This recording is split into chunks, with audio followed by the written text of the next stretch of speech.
ప్రార్థన చేసుకుందామండి. క్రీస్తు యేసునందు మమ్మల్ని అతి మిక్కిలిగా ప్రేమించిన మా పరలోకపు తండ్రి, మీ యొక్క పరిశుద్ధమైన ఘనమైన నామమును బట్టి స్తోత్రాలు వందనాలు నాయనా. గడిచిన వారమంతా కూడా మమ్మ కాచి కాపాడి సజీవులకు మమ్మ దాచుకొని మందరి ఆయుష్కాలం పొడిగించి మందరి జీవితాల విధంగా మరొక ఆదివారపు దినాన్ని ప్రవేశపెట్టి మేమంతా కూడా ఇక క్రీస్తు వారి పునరుత్థాన దినాన సంఘంగా కూడుకొని మరి కొన్ని సంగతులు పరిశుద్ధ గ్రంథం నుంచి నేర్చుకుని ఆలోచించే ధన్యత దయచేస్తున్న దేవా, స్తోత్రాలు వందనాలు నాయన. వచ్చిన వింటున్న ప్రతి ఒక్క బిడ్డని పేరు పేరు ముట్టండి, తాకండి, పరిశుద్ధపరచండి, బలపరచండి తండ్రి. సమయంలో మేమంతా కూడా సంఘంగా కూడుకొని పరిశుద్ధ గ్రంథం నుంచి గొప్ప సంగతులు పరిశోధన చేస్తుండగా మందరికీ పరిశుద్ధ ఆత్మస్థాన్ని దయచేయండి దేవా. మాట్లాడే నాకు కూడా ఆత్మస్థాన్ని ప్రసాదించండి తండ్రి. నేను సత్యవాక్యం సరిగా విభజించి మాట్లాడే ఆత్మస్థాన్ని దయచేయండి తండ్రి. మనుషులను సంతోషపెట్టే మాటలను మాట్లాడకుండా మిమ్మల్ని మాత్రమే సంతోషపెట్టే విధంగా మాట్లాడు కృప చూపండి దేవా. నన్ను నేను తగ్గించుకుని మేము ఇచ్చిస్తూ మీకే కీర్తి మయం తెచ్చాలని మాట్లాడే భాగ్యం ప్రసాదించండి తండ్రి. నా ద్వారా మాట్లాడే ప్రతి మాట ఉంటున్నందరూ ఉదయాలలో ఫలింపచేయమని సమస్త ఘనత మహిమ ప్రభావాలు మీకే చెల్లిస్తూ మా పాపను మా రక్షకుడును మీ పిరి కుమారుడు అయిన యేసుక్రీస్తు వారి పరిశుద్ధ నామమున అడిగి వేడుకొంచున్నాము తండ్రి, ఆమేన్. ముందుగా దేవునికి స్తోత్రం చెల్లిద్దాం. కూడి వచ్చిన సంఘస్థులకు, ఆన్లైన్ ద్వారా యూట్యూబ్ ద్వారా వింటున్న దేవుని బిడ్డలందరూ కూడా యేసుక్రీస్తు నామమున వందనాలు. దేవుని బిడ్డలారా, దేవుని మహాకృపను బట్టి మనమంతా ఈ విధంగా సంఘముగా కూడుకొని మరి ఒక గొప్ప సంగతిని పరిశుద్ధ గ్రంథం నుంచి నేర్చుకునే ఆలోచించే ధన్యత దయచేసిన తండ్రికి యేసుక్రీస్తు ద్వారా కృతజ్ఞతాస్తుతులు చెల్లిద్దాం, ఆమేన్. ఈరోజు దేవుడు సంఘాన్ని ఆన్లైన్ ద్వారా యూట్యూబ్ ద్వారా వింటున్న ప్రతి ఒక్క బిడ్డని ప్రేమించి మనందరి కోసం ఏర్పాటు చేసిన అంశం మనిషిని గమనిస్తున్న దేవుని నిఘా కెమెరా. మనిషిని గమనిస్తున్న దేవుని నిఘా కెమెరా. మత్తయి సువార్త 10వ అధ్యాయం, మత్తయి సువార్త 10వ అధ్యాయం 35వ వచనం, 38వ వచనం. మత్తయి సువార్త 10వ అధ్యాయం 38. తన సిలువను ఎత్తుకొని నన్ను వెంబడింపని వాడు నాకు పాత్రుడు కాడు. చూడండి దేవుని బిడ్డలారా, యేసుక్రీస్తు ప్రభువారు భూమి మీద పరిచయం చేస్తున్న కాలంలో ప్రభువారిని ఎంతో మంది వెంబడిస్తూ ఉన్నారు. వాళ్ళు ఎందుకు వెంబడిస్తున్నారో కూడా ప్రభువారే చెప్పారు. దేనికోసం వెంబడిస్తున్నారు? వాళ్ళంతా రొట్టెల కోసము, సూచక క్రియల కోసము, స్వస్థతల కోసం వెంబడిస్తున్నారు అని ప్రభువారే మాట్లాడుతున్న ఇంకో సందర్భంలో అది యోహాను సువార్త 6:26 చదువుకుంటే, యోహాను సువార్త 6వ అధ్యాయము 26వ వచనం. యేసు మీరు సూచనలు చూచుట వలన కాదు గాని రొట్టెలు భుజించి తృప్తి పొందుట వలననే నన్ను వెతుకుచున్నారని మీతో నిశ్చయముగా చెప్పుచున్నాను. అంటే ఆ కాలంలో యేసుక్రీస్తు ప్రభువాన్ని వెంబడిస్తున్న వాళ్ళు ఎందుకు వెంబడిస్తున్నారంట? రొట్టెల కోసము, శరీర సంబంధమైన అవసరాల కోసం. ఈ రోజుకి కూడా చాలామంది అలాంటి వారి కోసమే, అలాంటి వాటి కోసమే యేసుక్రీస్తు ప్రభువాన్ని వెంబడిస్తున్నారు. అందుకే ఇక్కడ మత్తయి సువార్త 10:28 ప్రభువారు మాట్లాడుతూ, తన శిలువను ఎత్తుకొని నన్ను వెంబడించిన వాడు నాకు తన శిలువను ఎత్తుకొని నన్ను వెంబడింపని వాడు నాకు పాత్రుడు కాడు. అంటే బాగా ఆలోచించాలి దేవుని బిడ్డలారా. నీ షర్ట్ మీద మురికున్నది అని చెప్తున్నారు అంటే, షర్ట్ మీద మురికుందయ్యా, తుడిచేసుకో, కడిగేసుకో అంటే దాని అర్థం ఏంటి? ఆ చొక్కా మీద మురికి ఉంది, కడుక్కోమంటున్నారు. నీ మొక్క మీద మచ్చలు ఉన్నాయి, మొటిమలు ఉన్నాయి, గడ్డలు ఉన్నాయి అని చెప్తున్నారు. దాని అర్థం ఏంటి? అవి ఉన్నాయి కాబట్టి చెప్తున్నారు.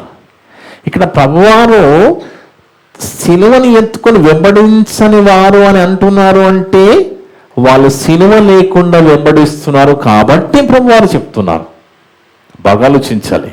ఎందుకంటే దేవుని బిడ్డలారా, సిలువ అనగానే సువార్త పని అని, ఆ పని సేవకులకు మాత్రమే ఉంది అని చాలామంది అనుకుంటూ ఉంటారు. సిలువ అనేది, సువార్త పని అనేది సేవకులకే కాకుండా సంఘ పెద్దలకు, సువార్థికులకు, విశ్వాసులకు అందరికీ ఆ సువార్త పని భారము ఉన్నది.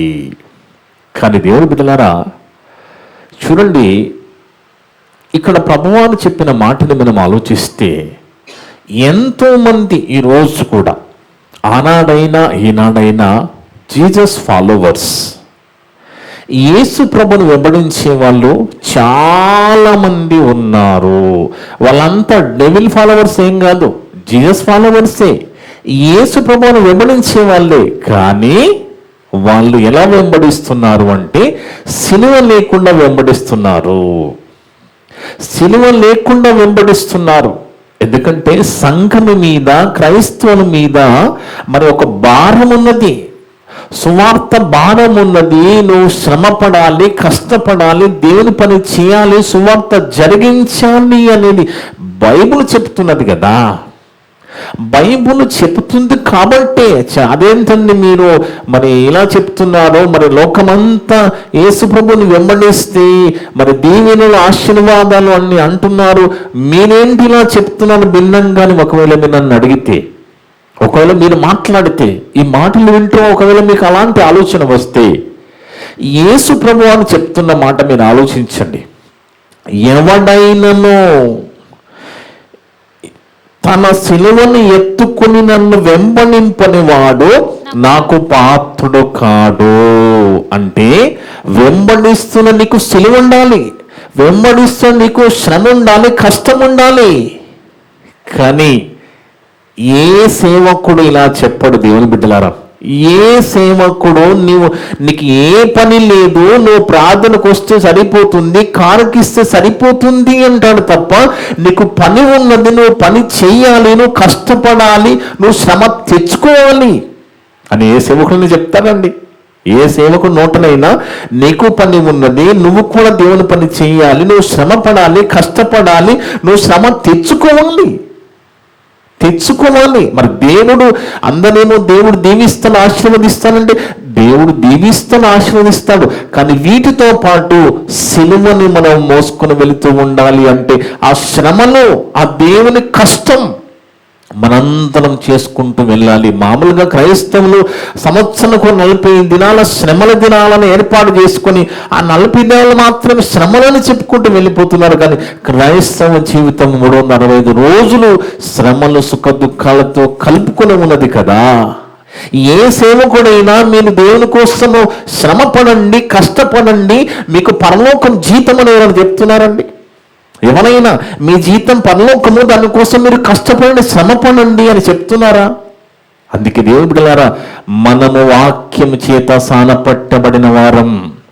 మన వాక్యం చేత మీరైనా నేనైనా వాక్యం చేత సానపెట్టబడిన వారం, పెట్టబడుతున్నాం. కాబట్టి బైబిల్లో ఏది రాయబడి ఉందో అది నేను చెప్తాను తప్ప మనసు సంతోషపెట్టే మాటలు చెప్పడం నా వల్ల కాదండి. నేను చెప్పలేను. ఎందుకంటే ప్రభువారు సున్నం కొట్టిన సమాధుల్లారా అంటాను ఒక సందర్భంలో. సున్నము కొట్టిన సమాధుల్లారా అని చెప్పకుండా మరి స్పంజితో మీరు దేవునికి పనికి రాకుండా స్పంజి ముక్కల్లారా అని అనలేను నేను. ఎందుకంటే దేవుడు ఏమి రాయించాడో, దేవుడు ఏమి చెప్పమన్నాడో అదే సేవకు నోట నుంచి సంఘానికి వినబడాలి, విశ్వాసం వినబడాలి తప్ప బోధనలు మార్చి చెప్పకూడదు. ఎందుకంటే ఇక్కడ ఖచ్చితంగా ప్రభువారు చెప్తున్నారండి. ఏమని? మళ్ళా చదవ 30వ వచనం, మత్తయి సువార్త 10:38, తన సిలువను ఎత్తుకుని నన్ను వెంబడింపని వాడు నాకు పాత్రుడు కాడు. అంటే ఆనాడైనా ఈనాడైనా ఎగేసుకొని వెంబడిస్తున్నారు. అర్థమవుతుందా? ఊపుకుంటూ వస్తున్నారేంట్రా, సిలువేమని అడుగుతున్నాడు అక్కడ. మీ సిలువేది? బాగా ఆలోచించాలి. మన భాషలో మాట్లాడితే ఊపుకుంటా బులోమని వస్తున్నారు కదా, మీ సిలువేదిరా అంటున్నాడు. సిలువ లేకపోతే మీకు పరలోకం లేదు, సిలువను ఎత్తుకున్నవాడు నాకు పాత్రుడు. ఉందా? ఆ అర్థం ఉందా వాక్యంలో? ఉన్నది కదా. నువ్వు ఏ పని లేదు, నువ్వు ఏం చేయకపోయినా, ఏ శ్రమ లేకపోయినా ఆనందంగా పరలోకం వచ్చేస్తుందని ఒక భ్రమలో చాలా మంది ఉన్నారు. కానీ ఖచ్చితంగా ప్రతి క్రైస్తవునికి, ప్రతి విశ్వాసికి క్రీస్తు భారం పెట్టాడు. సిలువ భారం ఉన్నది. శ్రమ పడాలి, కష్టపడాలి. కష్టపడి ఆ పరలోకాన్ని జీతంగా మనమంతా పొందుకోవాలి. మనం మోసపోకూడదు. దేవుని బిడ్డల బైబిల్ ఖచ్చితంగా చెబుతున్నది. అందుకే తనను వెంబడిస్తున్న వాళ్ళని చూసి చాలా మంది వస్తున్నారు, ఆనందపడడం లేదు. మీ సిలువేది అంటున్నాడు. మీ సిలువేది? సిలువ లేకపోతే పరలోకం లేదు, శ్రమ లేకపోతే పరలోకం లేదు, కష్టపడకపోతే పరలోకం లేనండి. అందుకే దేవుని బిడ్డలారా, కానుకల కోసమో, దీవెనల కోసమో, ఆశీర్వాదాల కోసమో, ధన సంపాదన కోసమో బోధ చేయకూడదు. బైబిల్ ఏమి చెప్పింది, బైబిల్ ఏమి చెప్పబడినది, ప్రభువారి బోధ ఎలా ఉందో అది మాత్రమే చెప్పాలి. నిజంగా ఈరోజు మనం బతుకున్నాం. 2024 సంవత్సరం ఆఖరి ఆదివారానికి వచ్చేసాం కదా. ఇది ఆఖరి ఆ పునరుత్థాన దినము. మరి యొక్క పునరుత్థాన దినం ఈ 24 సంవత్సరం మనకు ఉండదు. మరి ఇన్ని దినాలు దేవుడు మనల్ని 363 రోజులు మనల్ని కాపాడాడు కదా. ఇంక 2 రోజుల సంవత్సరం అయిపోతుంది కదా. మరి ఇన్ని దినాలు కాపాడాడు అంటే రేపు అనే దినం నీ జీవితంలో, నా జీవితం రావాలంటే ఆ దినం వెనుక దేవుడు లేడా? దేవుడు లేకపోతే ఆ దినం మనకు వస్తుందా? కల్మిలింగే అంటాడు స్టైల్గా. టీకే కల్మిలింగే. ఆ కల్మి జీవితం రావాలంటే దాని వెనుక దేవుడు ఉండాలి. మామూలు అనవచ్చు మనిషి, ఇలాంటి మస్తు చూసాం, రేపును చాలా చూడవచ్చు, కానీ రేపు అని ఒక దినం నీ జీవితం ఉండకపోవచ్చేమో. ఒకవేళ రాత్రి మనము చనిపోయి ఉంటే ఈ దినము మనకు ఉండేదా? ఇలాంటి మాటలు మనం చెప్పుకునే వాళ్ళమా? అందుకే దేవుని బిడ్డలారా చూడండి, అపోస్తుల కార్యాలు మాట్లాడుతున్నారు చూడండి. అపోస్తుల కార్యాలు 17వ అధ్యాయము 28వ వచనంలో, దేవుడు మనకి తోడు లేకుండా, మన వెనుక లేకుండా మన జీవితంలో ఏది రాదు. ఒక దినము కూడా మన జీవితంలో ఉండదు. అపోస్తుల కార్యాలు 17వ అధ్యాయం 28వ వచనం. మనం ఆయన యందు బ్రతుకుచున్నామట. మనం ఆయన యందు చలించుచున్నాము. ఆయనే లేకపోతే మనం ఎక్కడ ఉంటామండి? అందుకేనండి, మీనైనా నేనైనా పడుకునే సమయంలో రేపు మనం ఉంటామో లేదో, రేపు ఉదయం అనేది మన జీవితంలో వస్తుందో లేదో అనే ఆలోచనతో, భయంతో పండుకోవాలి. ఎందుకంటే మనకు తెలియదండి. మనకు తెలియదు. చాలా మంది అట 31వ తారీఖు సిద్ధపడిపోయారట. 31వ తారీఖు మధ్యనంతా కొనుక్కొని పెట్టుకుని ఉన్నారట. ఆలోచించండి. అంటే దానిలో క్రైస్తవులు కూడా లేరా? క్రైస్తవులు కూడా ఉన్నారు. అంటే వాళ్ళకి ఎంత హాయిగా ఉందో చూడండి వాళ్ళ భక్తి జీవితము. 31 రాగానే క్రైస్తవులంతా నైట్ మరి అందరూ కూడా ప్రార్థన చేసుకుంటారు, చర్చిలో కూడుకుంటారని బయట చెప్పుకుంటారు. అర్ధరాత్రి కూడుకుంటున్న మన తెల్లారు ఏం చేస్తున్నారు, అదే అర్ధరాత్రి ఏం చేస్తున్నారని మనం గమనిస్తే దేవుని బిడ్డలారా, వాళ్ళు కూడా లోకస్తుల్లాగానే బతుకుతున్నారు. అలాగే ఎంజాయ్ చేస్తున్నారు, అలాగే మద్యం తాగుతూ డ్యాన్సులు వేస్తూ గోలలు చేస్తున్నారు. కానీ ఒక రోజు మన జీవితంలో రావాలి అంటే దేవుడు మన వెనకుండాలి, మన జీవితంలో అనుమతించాలి. అదే రాష్ట్రంలో అక్కడ లూకా గారు చదవమ్మా. మనం ఆయన యందు బ్రతుకుచున్నాము, చలించుచున్నాము, ఉనికి కలిగి ఉన్నాము. ఈరోజు నువ్వైనా నేనైనా బతికి ఉన్నామని, ఉనికి కలిగి ఉన్నామంటే ఆయన కృపను బట్టి, ఆయన దయను బట్టి మనం ఇంకా బ్రతికి ఉన్నాము దేవుని బిడ్డలారా. అందుకే బాగా ఆలోచించండి. చూడండి ఎలాగైపోయారంటే, ఒక మాటని పట్టుకుని సేవకులు ఒక మాటని పట్టుకుని ఎలా మోసం చేస్తారో మీకు చూపిస్తాను. యెషయా గ్రంథం 52వ అధ్యాయం 7వ వచనం. యెషయా గ్రంథము 52వ అధ్యాయం 7వ వచనము. ఈ మాటని పట్టుకుని చాలా మంది విశ్వాసులను తప్పుదారి పట్టిస్తూ, సంపాదించుకుంటూ ఏమీ లేకుండా సేవకొచ్చి కోట్లకు పడగలెత్తిన వాళ్ళు కనబడుతున్నారు. ఈ మాటను బట్టి సువార్త ప్రకటించుచు యెషయా గ్రంథము 52వ అధ్యాయము 7వ వచనం. సువార్త ప్రకటించుచు సమాధానము చాటించుచు సువర్తమానము ప్రకటించుచు రక్షణ సమాచారం ప్రచురించు వారి పాదమును నీ దేవుడు ఏలుచున్నాడు సియోనుతో చెప్పుచున్న వారి పాదములు పర్వతాల మీద ఎంతో సుందరములై ఉన్నవి. వాళ్ళు ఏం చెప్తారంటే 7వ వచనం మొదటి మాట ఏంటి? సువార్తను ప్రకటించుచున్న వారి పాదములు. ఆఖరి మాట చెప్తారు, సువార్త ప్రకటించుచున్న వారి పాదములు ఎంతో సుందరములై ఉన్నవి. కాబట్టి మీరు మీ కష్టాన్ని దేవునికి ఇచ్చేయండి, మీరు దీవించబడతారు, మీరు ఆశీర్వదింపబడతారు. కానీ ఏముందక్కడ? ఏముందండి? సువార్త నేనే కాదు, మీరు కూడా సువార్త, మనమంతా సువార్త చేస్తున్నాము, చేయాలి. సువార్త భారం అందరి మీద ఉన్నది. ఇక్కడ సువార్త చెప్పేవారి పాదములే సుందరం అంటే సేవకులే మాత్రమే కాదు, మీరు సువార్త చెప్పాలి. మీరు సువార్త చెప్తే మీ పాదములు కూడా సుందరములై ఉన్నవి. వాస్తవమే, సేవకుల పాదములు సుందరముగా ఉన్నాయి. కానీ ఎవరి పాదములు సుందరములు అనేది ఒకసారి చూద్దాం, దాన్ని విడగొడదాం. సువార్త ప్రకటించుచు సమాధానము చాటించుచు. ఏంట సమాధానము? నువ్వు దేవుని నీ పాపముల చేత దేవునికి శత్రువుగా మారిపోయావని ఆ సమాధానము చాటించి అలాంటి వాడిని దేవునితో సమాధాన పరచాలి కదా. అగ్ని వేయకూడదు, నిప్పు పెట్టకూడదు. సమాధానము చాటించుచు సువర్తమానము ప్రకటించుచు రక్షణ సమాచారము. రక్షణ, ఈరోజు సువార్తలో రక్షణ అనేది లేదు. ఇక రక్షింపబడండి, మీ పాపాన్ని ఒప్పుకోండి, వదిలేయండి, రక్షణ పొందుకోండి అనేది లేదు ఇక్కడ. ఎంతసేపటికి నమ్ముకోండి, మీరు నమ్ముకుంటే ఇది, నమ్ముకుంటే అది అని చెప్తున్నారు దేవుని బిడ్డలారా. వాస్తవానికి అక్కడ ఏం రాయబడి ఉన్నది? ఎవరి పాదములు సుందరములై ఉన్నవి? ఎవరైతే మంచి పాలిష్ చేసుకున్న షూస్, బాటా షూస్, మరి వాటికి బాగా పాలిష్ చేసి నిగనిగ మెలిసే విధంగా బాటా షూస్ లేదా వుడ్లాండ్ లేదా అడిడాస్ ఏమన్నా షూస్ వేసుకుని అవి మెలుస్తుంటే అలాంటి వారి పాదంలో సుందరంలో ఉన్నవి. అక్కడ చెప్తున్నాడు, ఎవరైతే సమాధానం చాటించుచున్నారో, సువర్తమానం ప్రకటించుచున్నారో, రక్షణ సమాచారం ప్రచురించుచున్నారో వారి పాదములు సుందరములై ఉన్నవి. దేవుడు మూటిస్తాడో, కోటిస్తాడో, దీవిస్తాడో, ఇది కాదు సువార్త. ఇది కాదండి సువార్త. యేసు ప్రభువు రాబోతున్నాడు, సిద్ధపడి ఉన్నావా? సిద్ధపడు, నువ్వు సిద్ధపడిపోవాలి. లేదంటే ప్రభు ఎప్పుడు వస్తాడో తెలియదు, నువ్వు ఇమీడియట్గా సిద్ధపడిపో. ఇది కదా దేవుడు చెప్పమన్నాడు. ఎంతసేపటికి అంటే దేవుడు దీవించడానికి కాదు, మనల్ని ఆశీర్వదించడానికి కాదు, దీనికోసమే మన బోధనలు చేసుకుంటూ ఇక్కడ చెప్పమన్నది ఏంటి, చెప్తున్నది ఏంటి? మరి ఎలాంటి వారి పాదములు సుందరములై ఉన్నవి? ఎవరైతే సమాధానము చాటిస్తున్నారో, సువర్తమానం ప్రకటిస్తున్నారో, రక్షణ సమాచారం ప్రకటిస్తున్నారో ఇలాంటి వారి పాదములు సుందరములు కదా. ఆలోచించండి దేవుని బిడ్డలారా, ఆలోచించండి. వాళ్ళు ఏం చెప్తున్నారో, వాళ్ళ మనసులో ఏమున్నదో, ఎలా ప్రకటిస్తున్నారో దేవుడు చూడడా?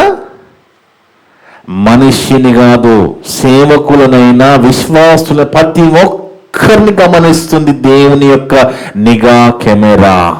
అది రికార్డ్ చేస్తున్నది, అది కనిపెడుతున్నది, అది గమనిస్తున్నది. ప్రతీది దేవునికి తెలుసండి, ప్రతీది దేవుడు గమనిస్తున్నాడు దేవుని బిడ్డలారా. అందుకే చూడండి, మనకి ఈ ఋతువులు కానీ, వర్షాలు, ఈ వాతావరణాన్ని కూడా దేవుడే కదా ఇచ్చేది.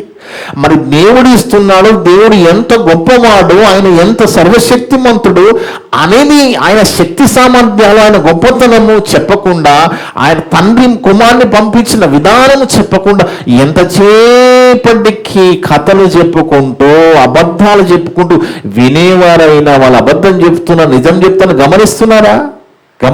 దేవుని బిడ్డలారా, ఆలోచించండి.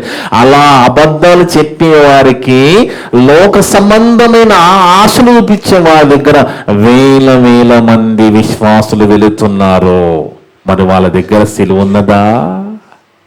వాళ్ళ వేలు సిలువను మోసుకుని వెళుతున్నారా? అడిగే సేవకుడేంటి? నీ సిలువేదని అడిగే సేవకుడేని విశ్వాసుని రోజు ఎవరు అడుగుతున్నాడు? ఏ సేవకుడు అడుగుతున్నాడు? నీ సిలువేదయ్యా, నీ సిలువేదమ్మని యేసు అడిగాడు. అక్కడ యేసు అడుగుతున్నాడు. ఇక వేసుకుని వస్తున్నాడు. నన్ను ఫాలో అయితే సరిపోదు, సిలువ మోసుకుని వెంబడించాలి, లేకపోతే నాకు పాత్రుడు కాను అంటున్నాడు ప్రభువారు. అంటే ప్రతి ఒక్కరూ సిలువను మోసుకొని వెంబడించాలి. సిలువ అంటే అది క్రాస్ బొమ్మ కాదని. నీ శ్రమలో, కష్టము, దేవుని కోసం నువ్వు పడే శ్రమ, కష్టము, ఆ నిందలు, అవమానాలు, శ్రమలు ఆ సిలువ మోయాలి మనం. అవి రావవి తెచ్చుకోవాలండి, తెచ్చుకోవాలి. మన ఇంట్లో మనం కూర్చొని, మనం జాబ్ చేసే దగ్గర మనము క్రైస్తవం చెప్పుకోకుండా నువ్వేదో జాబ్ చేసి వస్తే నీకెందుకు వస్తుంది శ్రమ? నీకు రాదు శ్రమ. శ్రమ తెచ్చుకోవాలి, కష్టం తెచ్చుకోవాలి. దాని ప్రతిఫలము, దానికి ఇచ్చే జీతమే పరలోకం. దేవుడు అందుకే తన సిలువను ఎత్తుకొని నన్ను వెంబడించిన వాడు నాకు పాత్రుడు కాడు. ఇది ప్రభు బోధ, ఇది ప్రభువారి యొక్క బోధ. ఇది చెప్పమంటున్నాడు విశ్వాసులకు ప్రభు. అందుకే ఇలాంటి మాటలు చెప్పేవారి పాదములే సుందరములై ఉన్నాయి.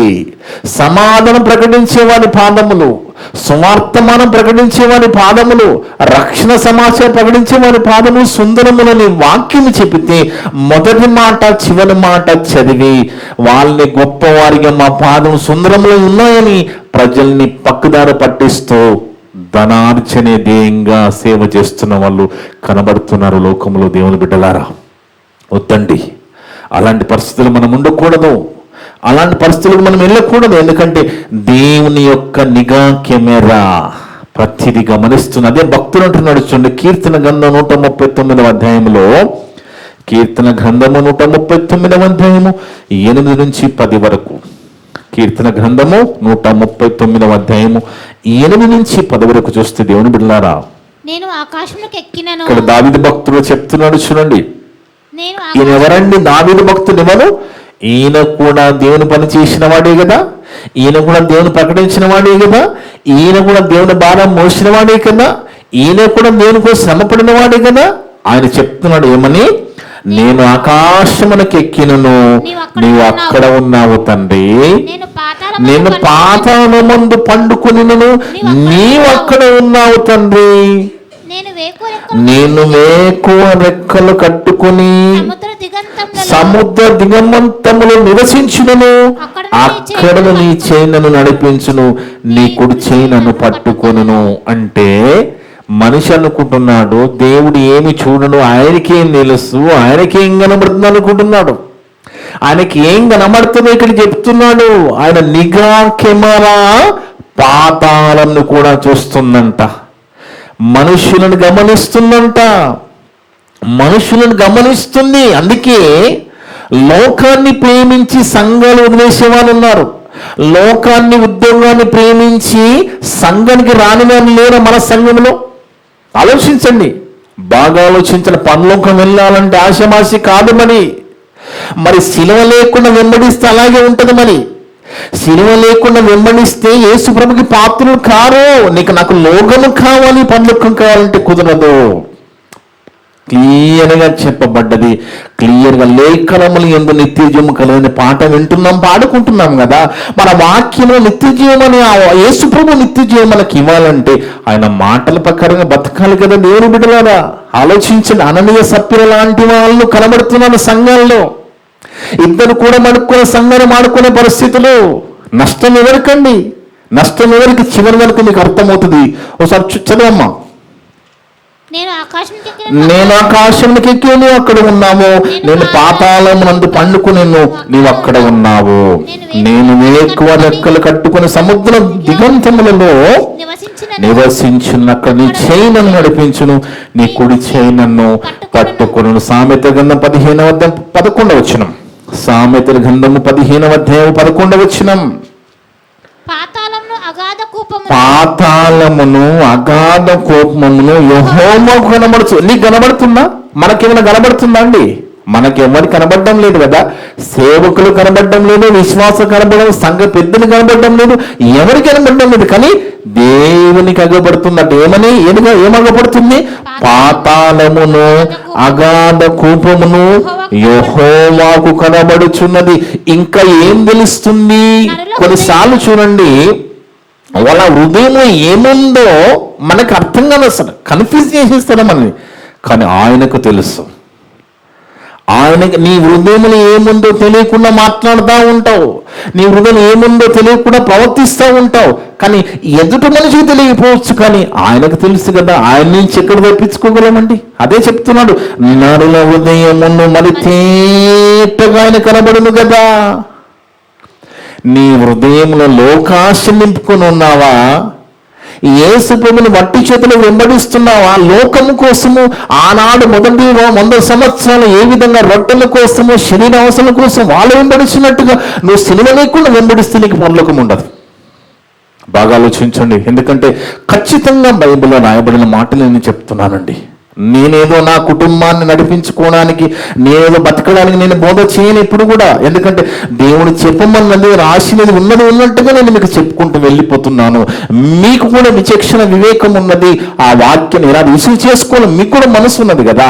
మీకు కూడా మనసు ఉన్నది, దాన్ని ఎలా స్వీకరించాలనే మనసు మీకు కూడా దేవుడు ఇచ్చాడు. కానీ బైబిల్ ఖచ్చితంగా చెబుతున్నది, దేవుడట మనుషుల యొక్క నరుల ఉదయములు మరి తేటగా, అంటే దేవునికి అగాధము పాపాలమే కడబడినప్పుడు హృదయాలు అనేది చాలా ఈజీ అన్నమాట. అందుకే నరుల హృదయములు మరి తేటగా కనబడును కదా.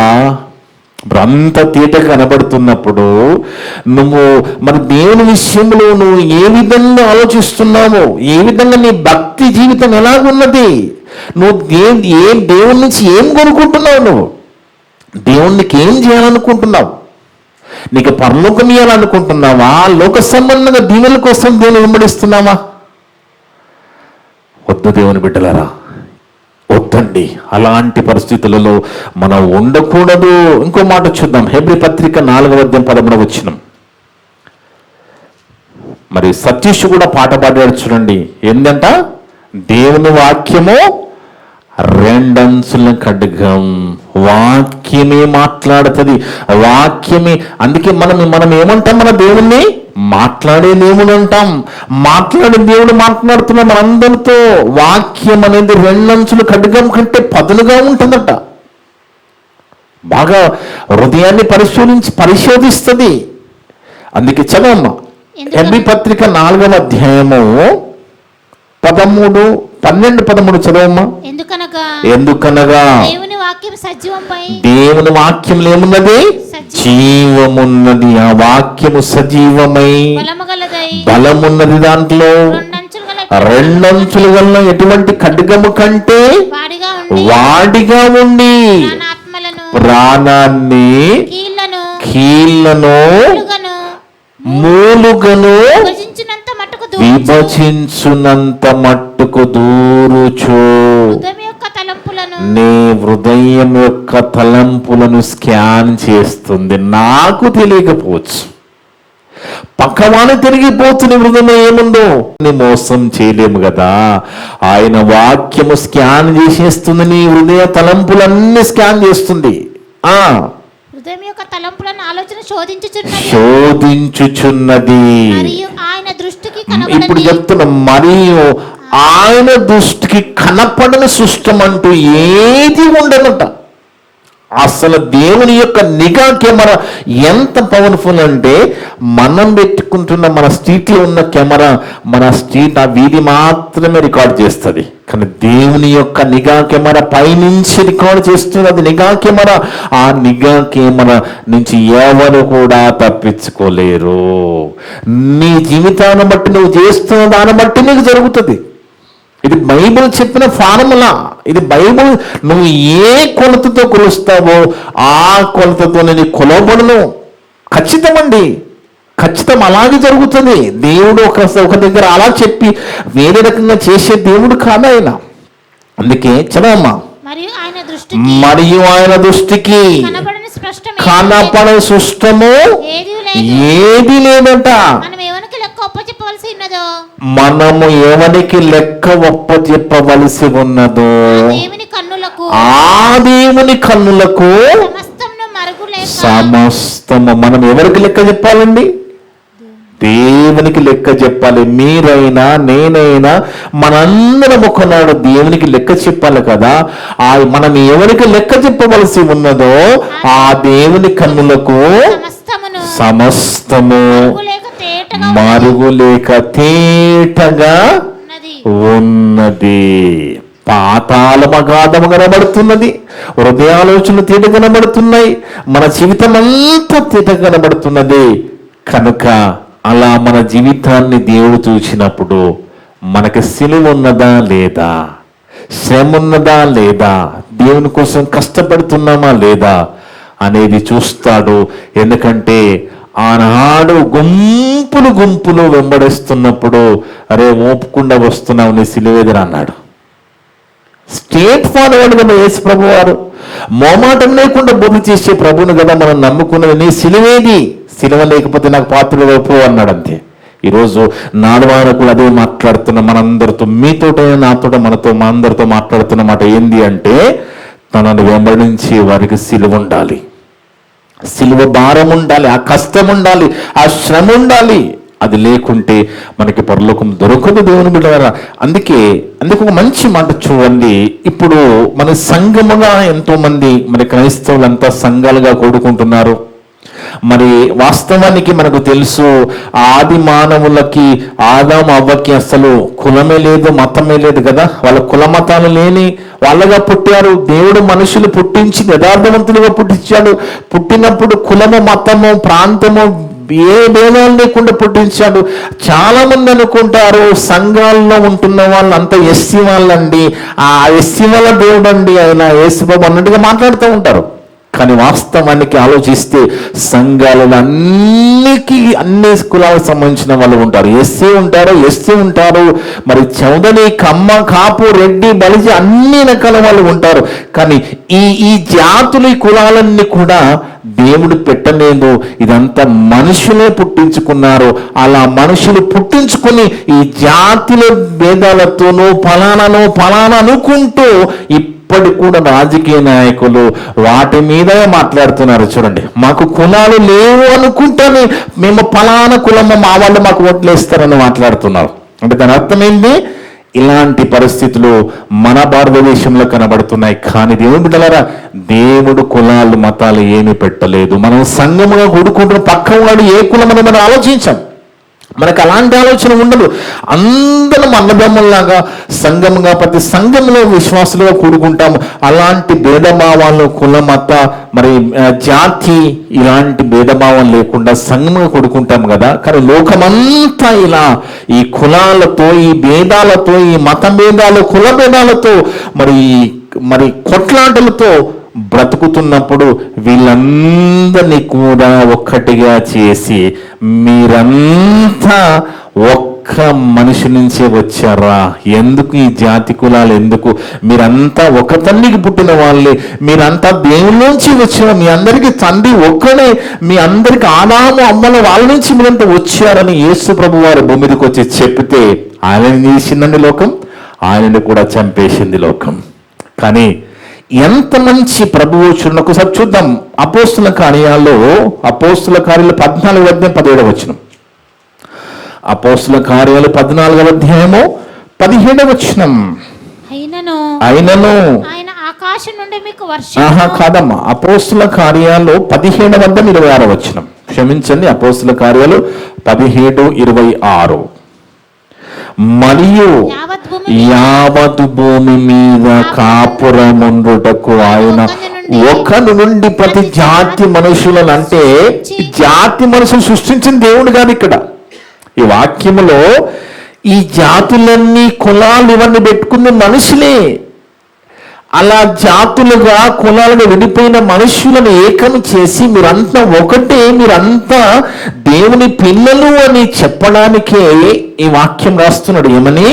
మరియు యావత్ భూమి మీద కాపురముందుటకు ఆయన ఒకని నుండి ప్రతి జాతి మనుషులను సృష్టించి, జాతులను దేవుడు సృష్టించలేదు, పిల్లలుగా సృష్టిస్తే మనుషులే జాతులుగా విడిపోయినప్పుడు ఆ జాతులన్నీ పక్కకి పెట్టి మీరంతా కూడా ఒక మనిషి నుంచి, ఆదాం నుంచి వచ్చారు, మీరంతా దేవుని పిల్లలని ప్రభువారు బోధ చేస్తే కూడా ప్రభువారు కూడా కొట్టి చంపిన లోకము ఈ మాయ లోకము, ఈ పాపము లోకము. దేవుని బిడ్డలరా, అందుకే బాగా ఆలోచించండి, మనం బాగా ఆలోచించాలి.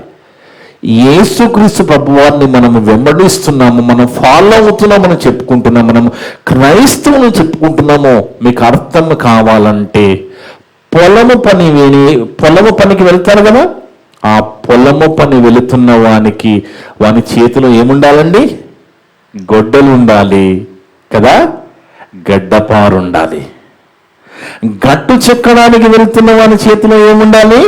పారుండాలి. కలుపు తీయడానికి, చేనులో కలుపు మొక్కలు తీసుకుని వెళ్తున్న వారి చేతిలో ఏముండాలి? కొడవలు ఉండాలి. మరి క్రైస్తవులు యేసు ప్రభువును వెంబడిస్తున్న వాళ్ళలో ఏముండాలి? వాళ్ళ దగ్గర ఏముండాలి? సిలువ ఉండాలి. సిలువ. మనమంతా ఆ సిలువ శ్రమలు, ఆ సిలువను మోసుకుని ప్రభువును వెంబడించాలి. అందుకే దేవుని బిడ్డలారా, బాగా మనం ఆలోచిస్తే అదే మళ్ళీ ఇదే వాక్యాన్ని గుర్తు చేస్తూ రోమాపత్రికలో పౌలు భక్తుడు రాస్తూ, రోమాపత్రిక 10వ అధ్యాయంలో రాస్తున్నాడు చూడండి. అది యెషయా గారు రాసిన మాటనే పౌలు గారు రాస్తూ రోమాపత్రిక 10వ అధ్యాయము 14-15 వచనాలు. వాడు విశ్వసింపుడు వానికి ఎట్లు ప్రార్థన చేయుదురు, వినని వారు ఎట్లు విశ్వసించుదురు, ప్రకటించువారు లేకుండా వారు ఎట్లు విందురు, ప్రకటించువారు పంపబడని ఎడల ఎట్లు ప్రకటించుదును. ఇందు విషయమై ఉత్తమమైన వాటిని గూర్చిన సువార్త ప్రకటించు వారి పాదములు ఎంతో సుందరములై ఉన్నవని వ్రాయబడి ఉన్నది. ఎవరి పాదములు సుందరములండి? ఒకసారి ఆన్సర్ చేయండి. ఎవరి పాదములు సుందరమైన వాక్యం చెప్తున్నది? సువార్త కాదు. ఎవరి పాదములు సుందరములై ఉన్నవి? ఉత్తమమైన వాటిని ప్రకటించే వారి పాదం. అక్కడనే ఉన్నది వాక్యంలో. మీరు కూడా చూడండి, సువార్తని బోల్తబడుతున్నారు. ఉత్తమమైన వాటిని ప్రకటించే వారి పాదము సుందరములై ఉన్నవి. ఆ ప్రకటించే బాధ్యత, భారం నాకు ఉండి నేను ప్రకటిస్తున్నందుకు నేను ఎంతో ధన్యులుగా భావిస్తున్నాను, దేవుని స్తుతిస్తున్నాను. మీరు కూడా ధన్యులుగా ఉంటున్నారు. దేవుని పని చేసుకుంటూ వెళ్ళిపోతుండాలి. నేను బోధకునిగా మీకు వాక్యం చెప్తున్నాను, నేర్పిస్తున్నాను. మీరు వింటున్న మీరు కూడా, మీరు సువార్త చుట్టుపక్కల మీరు కూడా చెప్తూ వెళుతూ ఉండాలి. ఎందుకంటే మనందరి మీద శిలువ భారం ఉన్నది, అందరికీ పని ఉన్నది, అందరి పని చేయాలి. కానీ ఇక్కడ చెప్పిన రూల్ ఏంటి అంటే ఉత్తమమైన ఉత్తుత్తి మాటలు కాదు. ఉత్తుత్తి మాటలు చెప్తే 1000 మంది వచ్చేస్తారు. కానీ ఉత్తమమైన మాటలు, అందరినీ రెండవ రాకడికి సిద్ధపరిచే మాటలు, ఎంతసేపటికి దేవుని ఆశీర్వాదం అని చెప్పుకుంటూ అసలు విషయం పగిలి పెట్టేసి వాళ్ళని, మరి రక్షణ వాళ్ళకి లేకుండా, దేవుడు అంటే భయం లేకుండా, మన సంఘంలో విశ్వాసం మధ్య సమాధానం, ప్రేమ లేకుండా, వాళ్ళు రెండవ అక్కడ సిద్ధపరచకుండా ఎంతసేపటికి దీవెనలు అంటే వాళ్ళ దీవెనలో పడిపోయి వాళ్ళకి సిలువ ఉండదు. ఇక ఆ దీవెనలో పడిపోయిన వాళ్ళకి సిలువ ఉండదు. చూడండి, దేవుడు మనిషి ఎలాంటి వాడంటే దేవుని దగ్గర అక్కర తీరిన తర్వాత దేవుని కూడా మోసం చేసే మనస్తత్వం మనిషికి ఉంటుంది. ఎందుకంటే అవసరం ఉన్నప్పుడు శ్రద్ధగా వస్తారు సంఘానికి, అవసరం తీరిన తర్వాత దేవుణ్ణి పక్కకు పెట్టేసే వాళ్ళు కూడా ఉన్నారు లోకంలో. ఉండలేరా అండి? అలా దేవుడు అమాయకుడు కాదు. దేవుణ్ణి మనము పక్కదారి పట్టించలేము. దేవుడికి అన్ని కనబడుతున్నాయి. నీ హృదయాలోచనలన్నీ ఎరిగిన దేవుడు, అవన్నీ తేటగా కనబడుతున్నాయి. ఆయన నిఘాకి మన ప్రతి మనిషి మీద ఉన్నది. దేవుడి నుంచి తప్పించుకోలేము. అందుకే దేవుని దగ్గర మనము ఎక్స్ట్రా చేయకూడదు. ఎందుకంటే ఆయన ఖచ్చితంగా చెప్తున్న మాటలు, ఖచ్చితంగా నిన్ను దీవిస్తాడు, ఆశ్రయిస్తాడు. అది మాత్రమే కాకుండా నీకు నాకు మనందరూ కూడా ఏమున్నది? సిలువ భారం ఉన్నది, శ్రమ, కష్టము, సువార్త భారం ఉన్నది. సువార్త జరిగించాలి. ఆ సువార్తలో ఏముండాలి? రక్షణ సువార్త ఉండాలి, సమాధాన సువార్త ఉండాలి, రక్షణ సునాదం ఉండాలి. ఆలోచించండి, రక్షణ సమాచారం ప్రకటించాలి. మీరు దేవుని నమ్ముకుని రక్షణ పొందండి, మీరు మారు మనసు పొంది రక్షణ పొందండి. మారు మనసు లేకుండా ఈరోజు ఎంతమంది అండి ప్రభుని వెంబడించే వాళ్ళు చెప్పండి. మారు మనసు ఉండదు, మేము ప్రభుని వెంబడిస్తున్నాం అనుకుంటూ వెంబడిస్తున్నాను, వాళ్ళకి ఏం లేదు, సిలువ లేదు. సిలువ లేనప్పుడు దేవుడు ఏమంటున్నాడు, మీరు నాకు పాత్రులు కారు. అందుకే దేవుడిలో ఒక మంచి మాట మనం చూస్తే మనకు తెలుసు, అబ్రహాముకి పిల్లలు లేనప్పుడు అబ్రహాము శారా గారులకు దేవుడు వాగ్దానం చేస్తాడు, మీ దగ్గరికి వస్తాను, 1 సంవత్సరం తర్వాత వస్తాను, మీకు పండంటి బాబుని ఇయ్యబోతున్నాను, ఆ గర్భఫలము ద్వారా నేను కోట్ల మంది ప్రజలను ఆయన నుంచి తీసుకురాబోతున్నానని స్పష్టంగా అబ్రహాము గారికి శారా గారికి దేవుడు చెప్తారండి. చెప్పినా కానీ దేవుని మాటని పక్కకి పెట్టి తొందరపడి శారా యొక్క మాటలకు లోబడి, అంటే శారా ఏం చేసిందంటే బలవంత పెట్టింది. ఎందుకంటే ఇప్పుడు అబ్రహాము గారికి ఇంకొక భార్య కూడా ఉన్నది, ఆమె ఎవరు, హాగరు. బాగా గుర్తుపెట్టుకోండి, బైబిల్ క్లియర్గా చెప్తున్నది, ప్రతి వానికి సొంత భార్య ఉండవలెను. భార్య ఉండాలి, భార్యను కాదు, ప్రతి వానికి సొంత భార్య ఉండవలను. భార్యలు ఉంటే ఏమవుతుంది, క్లాషెస్ వస్తాయి, గొడవలు వస్తాయి. అదే జరిగింది అబ్రహాము గారి కుటుంబంలో. ఎప్పుడైతే శారా మాట విని మరి దాసి అయిన హాగరు దగ్గరికి మరి కణానికి మనం వెళ్ళడం జరిగిందో, హాగరు మరి గర్భం ధరించిందో, ఇమీడియట్ గా హాగరు దృష్టిలో శారా ఏమైపోయింది, చిన్న చూపు చూడడం మొదలుపెట్టి, నువ్వేమో గొడ్డాలవి చూడు, నేను గర్భవతిని అయిపోయానని చిన్నగా చూస్తుంది, చులకనగా చూస్తుంది.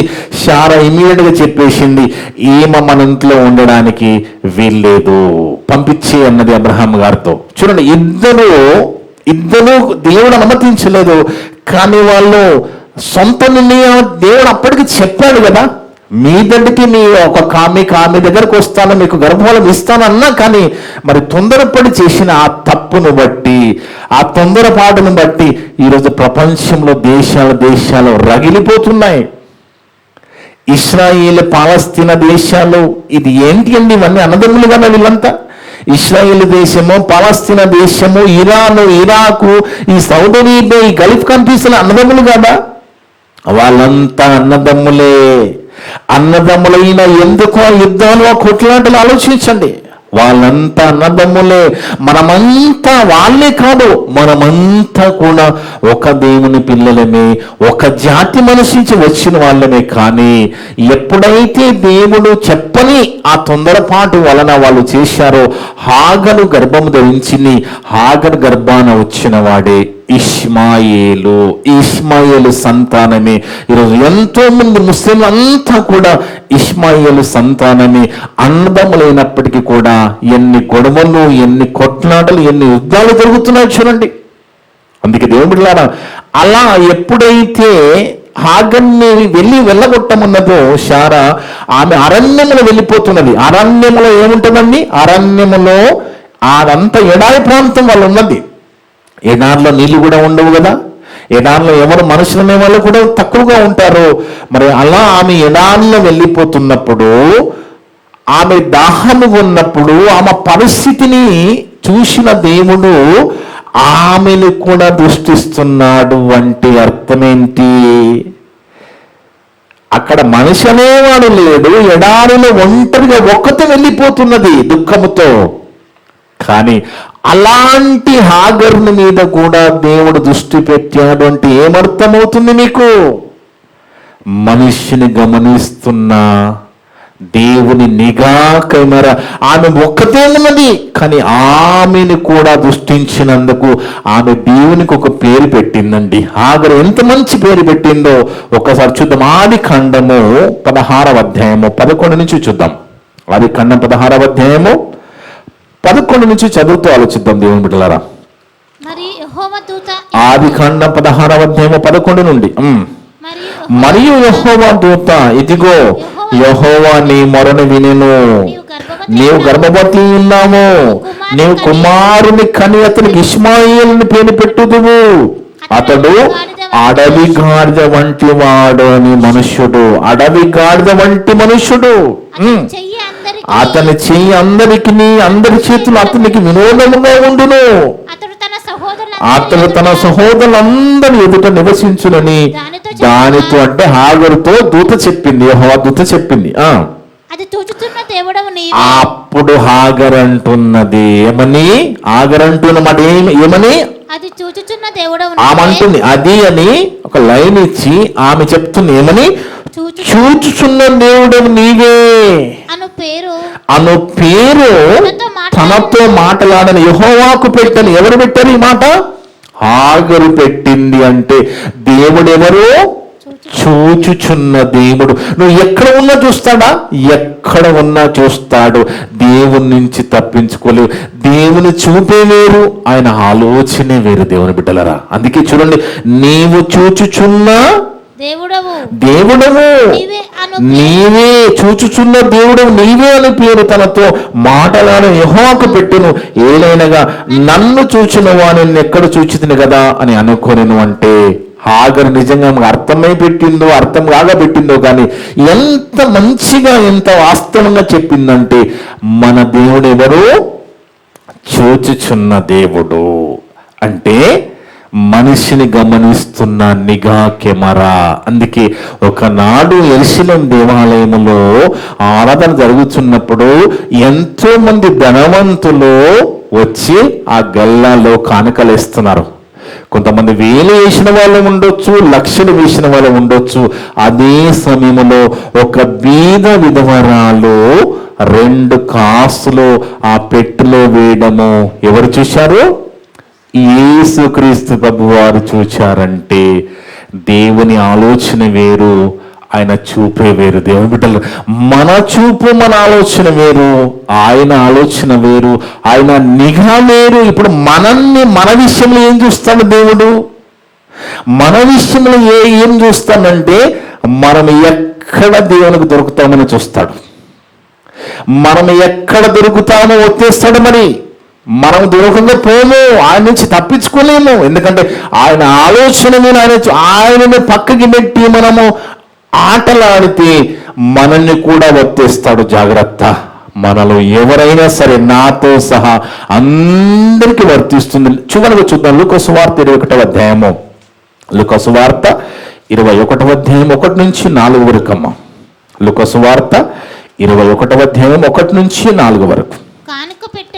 కానుక పెట్టెలో తమ కానుకలను వేయుచున్న ధనవంతులను ఆయన ప్రభువారు అక్కడే కూర్చున్నాడు చేరేసుకొని.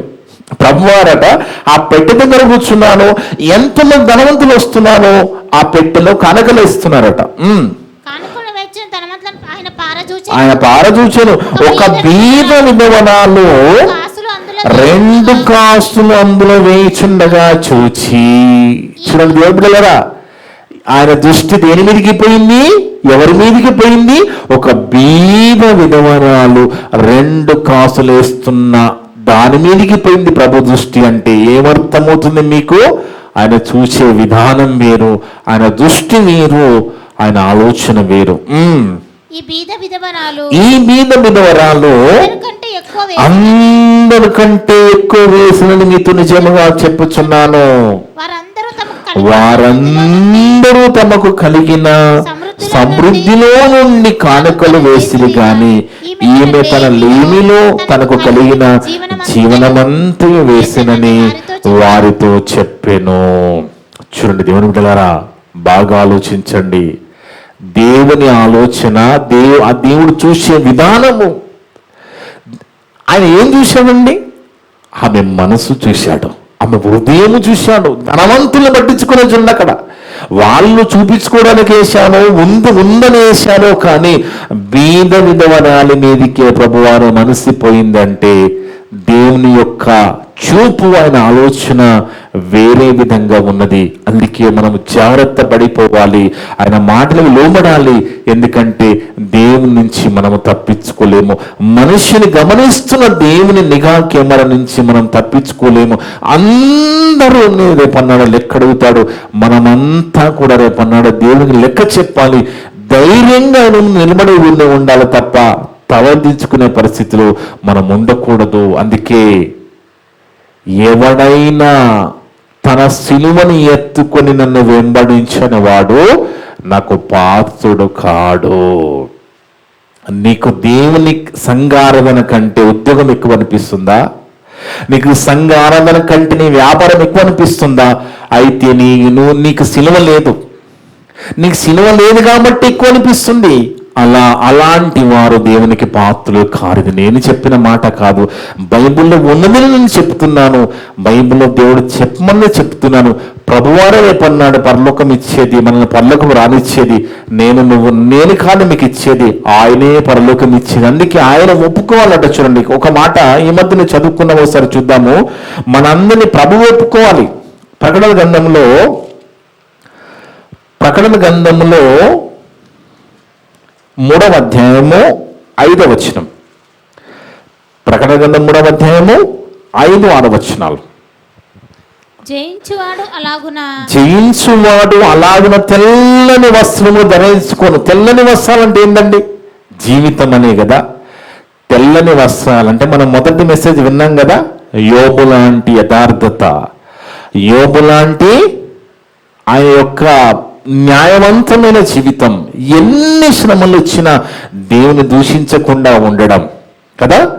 అలా జయించాడు. జయించువానికి కదా జయించాడు ఆయన. ఎవరు? యోబు.